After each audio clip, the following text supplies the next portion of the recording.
what came to me that night. Very hello, I would like to share with you my story and how much mysticism is in it. Everyone can decide for themselves. After all that happened, I have a strong interest in this kind of events. So that you can understand me better, I'll tell you something about me. I had a girlfriend named Missa. We met almost immediately after I moved in. She lived in the same building. Pretty cool, huh? So we started dating, cafes, moonlit walks. You know how it is, it just kind of slipped away. She moved in with me, and soon I found out the worst. She was doing drugs.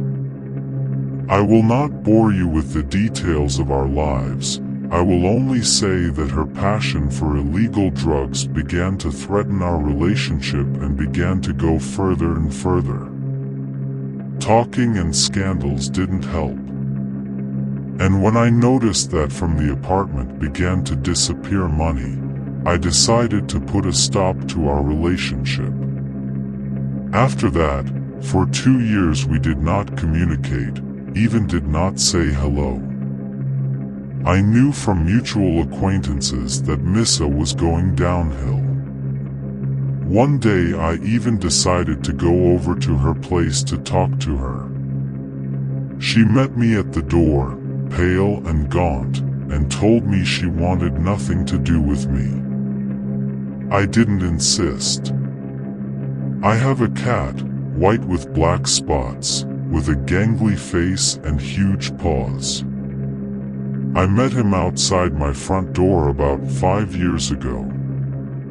I was sitting there smoking, and he, being a kitten, climbed onto my knee. That's not how our long friendship began. That morning I came back tired after my shift, and the cat, as always, meets me on the doorstep. I pet him, clean him, give him food, change his water. My weakness is I like to take a bath. Since childhood, I pour it, take a book, tea, or coffee, and I cannot get out of there for hours. Even sometimes I sleep there. The bathtub in my new apartment corresponds to my tastes, a real pool. I even bought the apartment with an eye on the size of the bathroom. I make a liter mug of tea, take some cookies, a book, and head to the bathroom. The cat traditionally settles down on the washing machine, washes up and goes to sleep. After a while, the feeling of my eyes starting to close. Putting the book aside, putting warm water on, and even going to doze off. I look up and see, standing there is Missa, my ex, without underwear.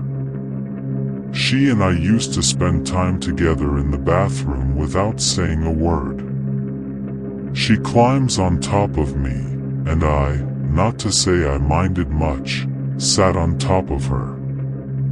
I'm sorry for the details. I don't know how much time passed, but the further I went, the weirder it got. And then the devil pulled me to look away and mark my chest and look at her face. Her face was pale, holes dilated, peppers leathery, grimacing with the kind of anger I'd rarely seen in humans. Never. It was like I chickened out.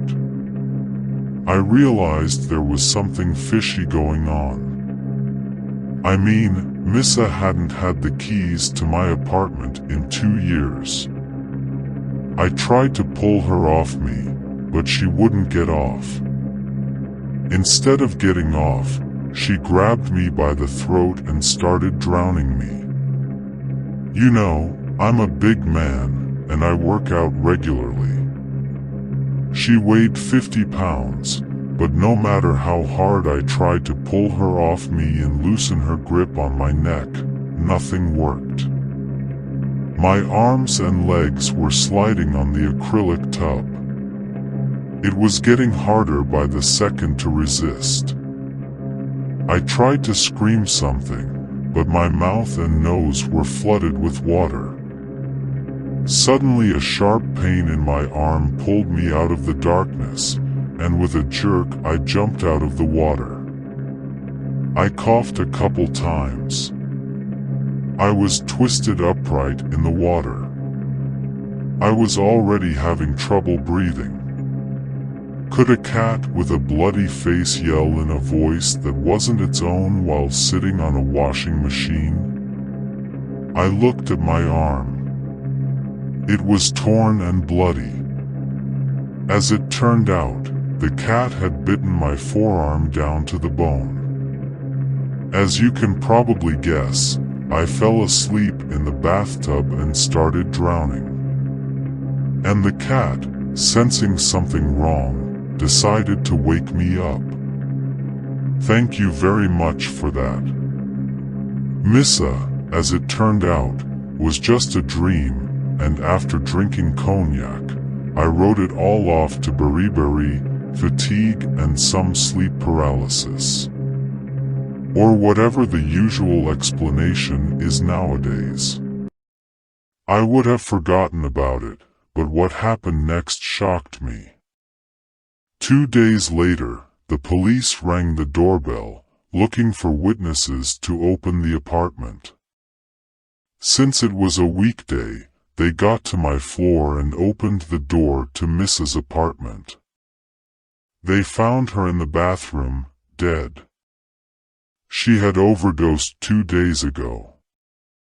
I replay the events of that night with bewilderment and horror.